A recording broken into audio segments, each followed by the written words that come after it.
Mon invité a vu les morts revenir miraculeusement à la vie. La suite sur cette édition de It's Supernatural.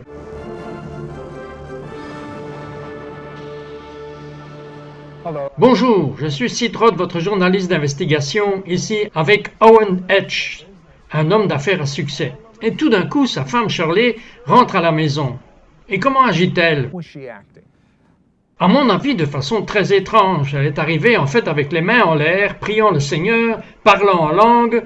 Et moi, j'attendais la punchline. J'ai dit, qu'est-ce qui se passe ici? Et elle faisait la vaisselle. Elle faisait la vaisselle et ses mains étaient en l'air. Vous savez, comment allez-vous laver la vaisselle avec les mains en l'air? C'était juste totalement étrange. Étrange pour moi.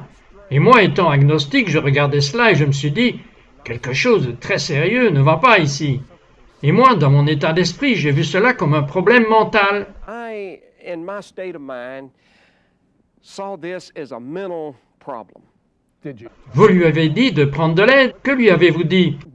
Eh bien, je pensais que j'allais essayer de travailler avec elle moi-même. Et si je pouvais lui faire abandonner cette chose qu'elle faisait et ce groupe avec lequel elle était, j'ai vraiment senti qu'elle reviendrait probablement juste à la normale. Et notre famille pourrait redevenir à la normale.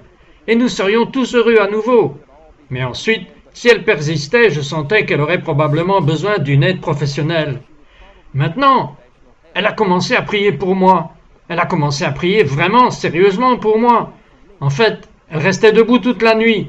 Et elle avait un travail où elle travaillait. Comment a-t-elle pu faire cela, rester debout toute la nuit et ensuite travailler? Eh bien, c'est la première partie où je devinais quelque chose de surnaturel, quelque chose que Dieu faisait, lui donnant la capacité de simplement prier pour moi. Et elle restait debout toute la nuit, travaillant toute la journée, et ensuite faire ceci plusieurs jours de suite. Et quand elle rentrait à la maison le lendemain, elle était toujours aussi étrange. Pendant toute cette semaine, j'étais inquiet pour elle. J'ai vraiment senti que cela devait être une forme de déséquilibre mental. Cela ne pouvait pas être ordinaire. Et donc je l'ai approchée et j'ai pensé que si elle ne parlait pas de ce sujet, je lui demanderais juste de ne pas s'exprimer sur ce sujet, et ainsi que cela commencerait à s'estomper et à disparaître après un certain temps. Juste par curiosité, est-ce que vous pensiez la quitter? Aimiez-vous votre femme? Oui, je l'aimais, et je n'avais pas l'intention de partir. Vous vouliez juste qu'elle redevienne comme elle était. Oui, je voulais que la vie soit normale encore une fois, heureuse, normale. Ce chemin était étrange, bizarre. Et alors je lui ai demandé de ne pas se conduire de cette façon et de ne pas agir comme elle agissait.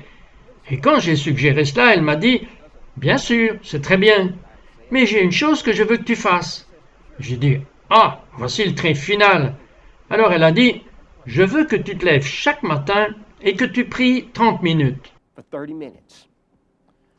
C'était raisonnable. Oui, j'étais agnostique. Mais j'assistais à un office dans une église et j'étais assis sur un banc parce que je suis responsable devant les hommes d'affaires qui me regardaient. Je comprends. Et donc j'étais là. Et je n'en croyais pas un mot. C'est là que j'étais. Mais j'étais à l'église toute ma vie. Les églises aiment réunir des hommes d'affaires dans leur église. Oui, ils aiment nous voir. Mais de toute façon, quant à elle, sa demande était de prier 30 minutes chaque matin. J'ai dit, c'est un morceau de gâteau, c'est facile, je peux gérer cela.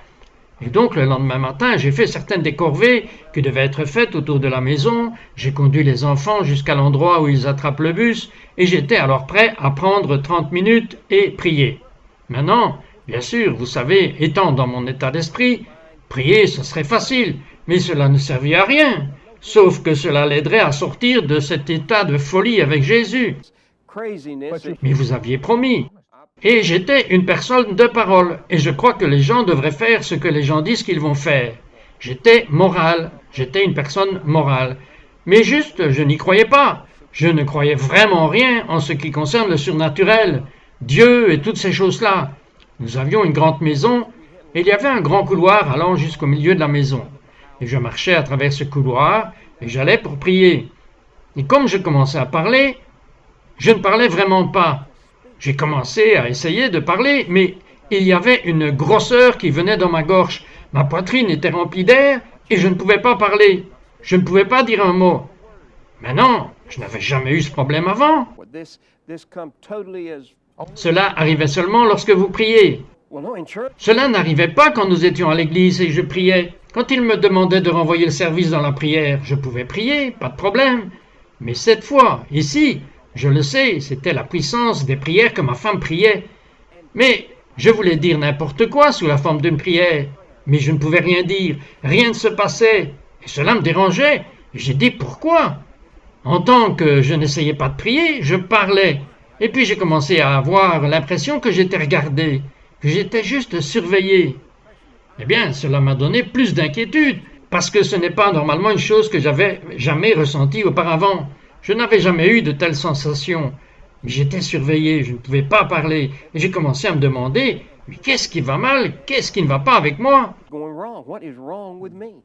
Mais votre femme a fait une suggestion, Shirley, de la façon dont vous devriez prier.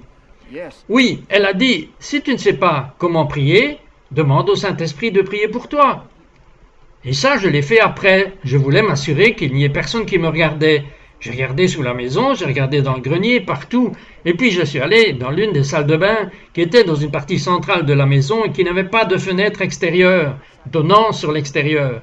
Alors j'ai dit, « Hé, ici je suis en sécurité. » Je ne connaissais personne, ça devenait un peu étrange, vraiment. Et alors j'ai juste encore essayé de prier. Et je ne pouvais pas. Et puis, rappelez-vous ce qu'elle avait dit. J'ai dit avec désinvolture, « Saint-Esprit, prie pour moi !» Et pensant que c'était légitime, elle avait dit que c'était une façon légitime de prier. Maintenant, je pensais que rien n'arriverait, vous savez, mais maintenant, je pouvais tenir parole. J'allais prier. « Saint-Esprit, prie pour moi !» Et j'ai commencé à planifier ma journée. Nous construisions des boxes pour chevaux ce jour-là. J'ai commencé à planifier ma journée, comment j'allais la faire, et ce que j'allais faire ce jour-là, et si j'allais avoir de l'aide pour le faire, et ainsi de suite. Et c'était comme si je commençais à être haut. High. I began to get Oh! Oui, j'ai commencé à planer. Vous aviez bu? Non, vous ne buviez pas. Comment est-il devenu haut? Il ne buvait pas. Attendez de savoir ce qui est arrivé, je veux dire, c'est presque surnaturel. Nous revenons tout de suite après ceci. natural. We'll be right back after this.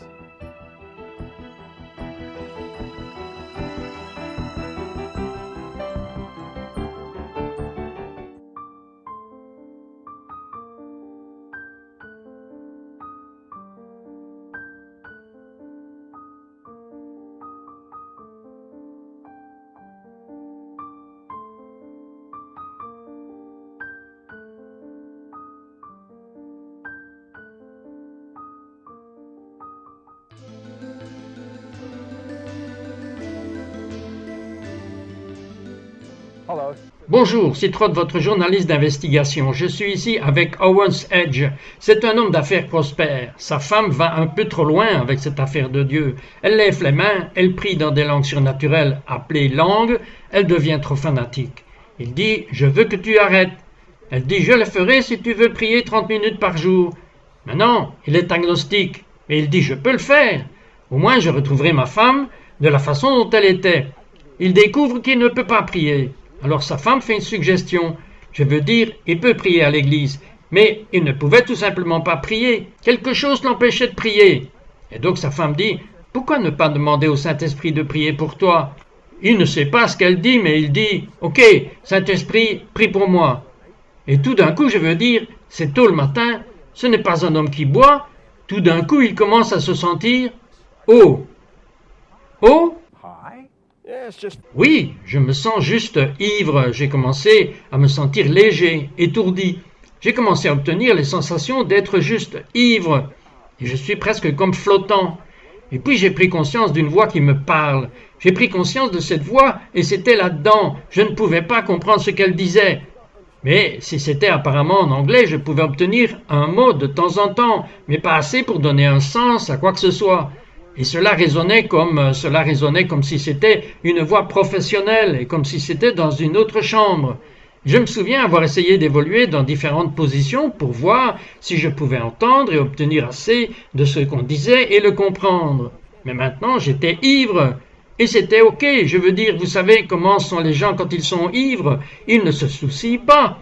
Et donc j'étais ivre et cela ne m'est jamais venu à l'esprit. Tu écoutes des voix. Vous pensiez que votre femme était étrange, mais vous êtes vous-même assez étrange. Cela ne m'est pas venu à l'esprit. Ce n'est tout simplement pas le cas, mais de toute façon j'ai commencé à envisager différentes positions, et comme je faisais cela, c'était comme une vapeur qui a commencé à entrer dans la pièce, et cela a juste commencé à devenir plus épais, et je ne m'en souciais même pas. Je dois vous poser une question. Avez-vous pris de la drogue? Non, non, j'ai jamais pris de drogue. Vous n'avez jamais pris de drogue? Avez-vous déjà vécu une expérience comme celle-là avant? Jamais? C'était comme de la fumée? Je ne croyais pas que les gens pouvaient avoir de telles expériences. Vous dites que c'était comme de la fumée ou de la vapeur. C'était comme une vapeur avec sa propre lumière, en elle, qui commençait à remplir la salle de bain. Pensez-vous que c'était anormal? Cela ne m'est venu à l'esprit que plus tard. Cela ne m'est pas venu à l'esprit à ce moment-là. Vous voyez, j'étais tellement ivre que cela me paraissait normal. Vous vous sentiez bien? Génial! Le meilleur que j'ai jamais ressenti. Je n'avais jamais ressenti quelque chose comme ça. Avant cette époque, je n'avais jamais ressenti de telles choses. Et puis les muscles de mon estomac ont juste commencé à se contracter. Ça ne me faisait pas mal, ce n'était pas douloureux, et je me souviens d'avoir littéralement mis ma tête entre mes genoux et juste gémir. C'est la manière dont je peux le décrire. C'était juste gémir. J'ai juste grogné. C'était super. J'étais défoncé. Et j'avais juste l'impression que j'étais ivre. Je me sentais bien. Je me sentais léger. Je ne m'étais jamais senti aussi bien. Et j'étais juste là, gémissant. Maintenant, un jour plus tôt, si je m'étais vu moi-même faisant cela, j'aurais dit qu'il est fou, vous savez. Enfermez-le, faites quelque chose avec lui, il est perdu. Mais j'étais là. Et cela me paraissait tout à fait normal. Et puis c'est parti et les contractions se sont arrêtées. Je me suis redressé et les derniers vestiges de ce que je pensais être de la vapeur sont sortis. Et puis je me suis levé et comme je suis sorti de la pièce, je n'avais aucune sensation de poids sur mes pieds. C'est comme s'ils ne touchaient pas le sol et je me souviens de m'être penché en essayant de voir si j'étais ou non effectivement en contact avec le sol. L'étiez-vous? Oui, apparemment je l'étais. Je regardais, il semblait qu'il y avait de la pression, au moins un peu de pression sur le sol, mais je ne pouvais pas dire pour mes pieds. Maintenant, peut-être que j'étais assez léger. Alors, avec tout cela, des choses phénoménales vous arrivent d'une variété surnaturelle.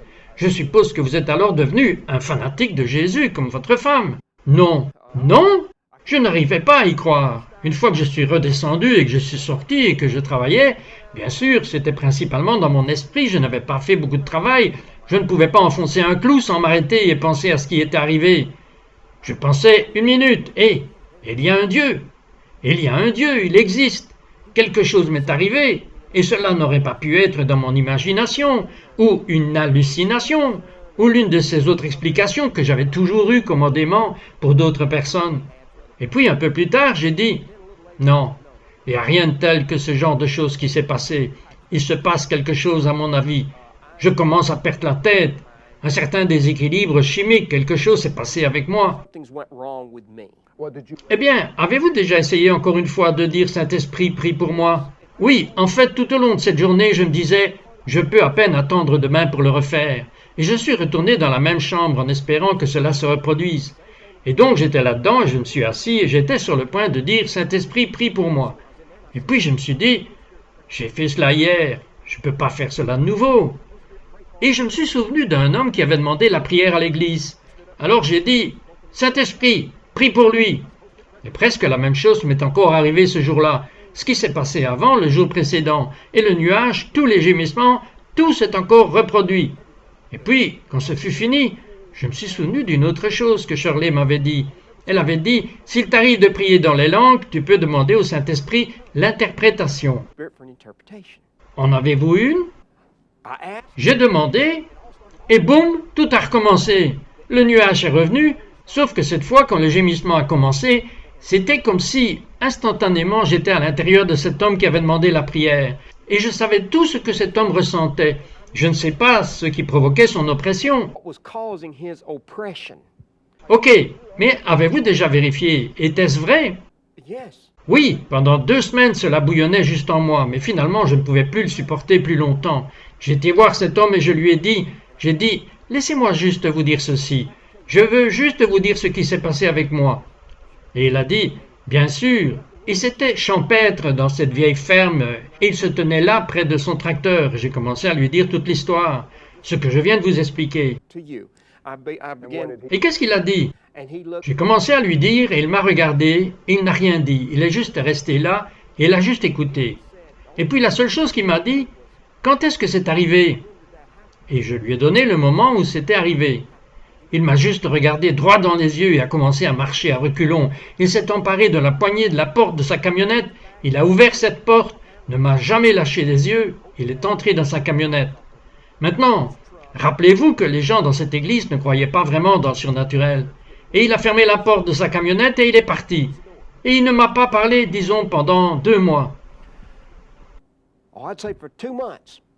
Et alors, qu'est-ce qu'il vous a dit après 2 mois? Il est venu vers moi et il a dit, « Vous vous souvenez de ce que vous avez prié pour moi une fois ?» J'ai dit, « Oui, je m'en souviens. » Il a dit, « J'ai encore besoin de prière. » Et j'ai dit, « Je vais prier pour vous tout de suite. » Il a dit, « Non, non, non. Revenez juste en arrière et faites la même chose que vous avez fait la dernière fois. » Et c'est toute la conversation que nous avons eue. Mais vous a-t-il dit ce qui s'était passé lorsque vous avez prié pour lui la première fois? Non, il ne me l'a jamais dit. La seule chose qu'il a faite est de revenir, de redemander la prière une 2e fois. Mais j'avais une impression. Et vous savez quoi? Moi j'ai l'impression que cet homme, croyez-le ou non, Owen Hedge ne croit toujours pas en Jésus, à coup sûr, après tous ces phénomènes surnaturels, et cela jusqu'à ce qu'il dise « Je veux un miracle absolu ». Nous reviendrons avec ce miracle absolu. We'll be right back with that absolute miracle.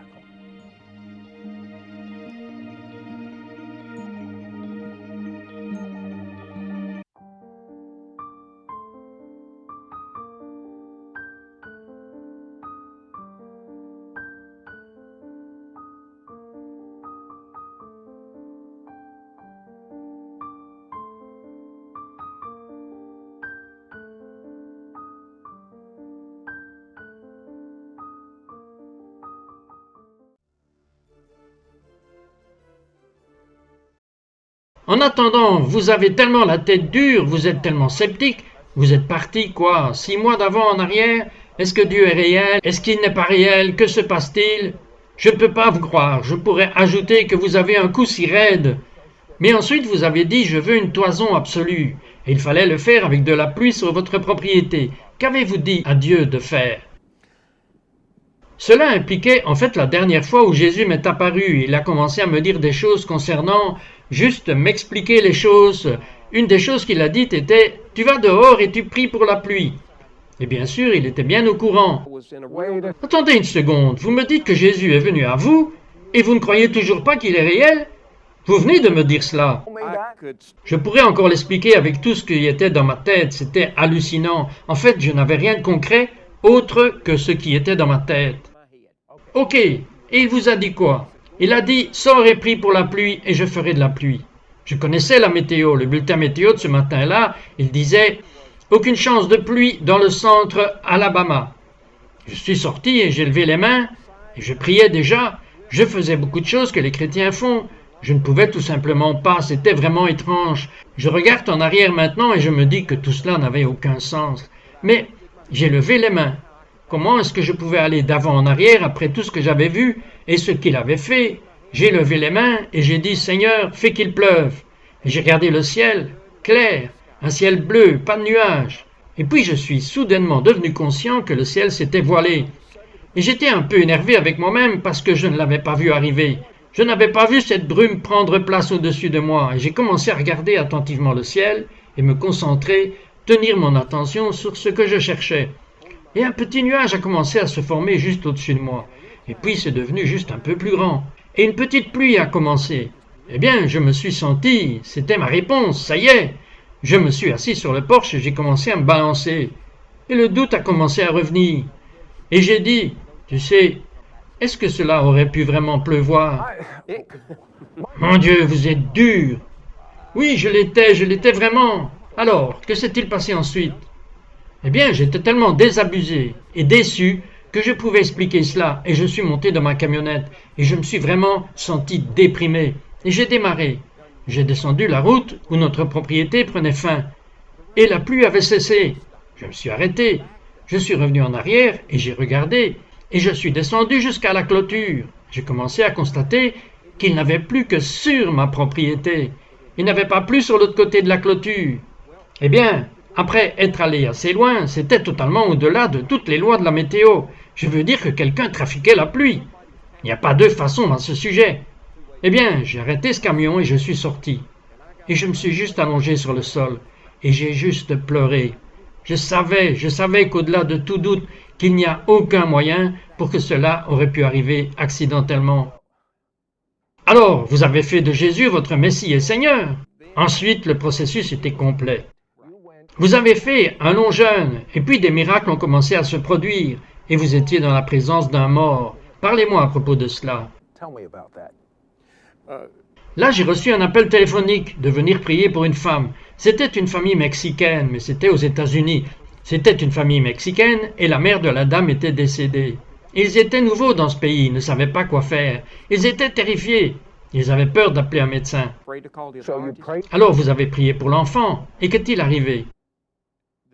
Cette dame, vous voulez dire? Oui, cette dame, je suis désolé. Eh bien, le Seigneur l'a ressuscitée d'entre les morts. Elle est revenue à la vie. Le Seigneur l'a enlevée de la mort. Elle est revenue à la vie. Avez-vous entendu cela? Un mort est revenu à la vie. Mais il y a certains d'entre vous qui m'écoutez en ce moment et vous êtes morts. Vous êtes peut-être en vie, mais vous êtes morts.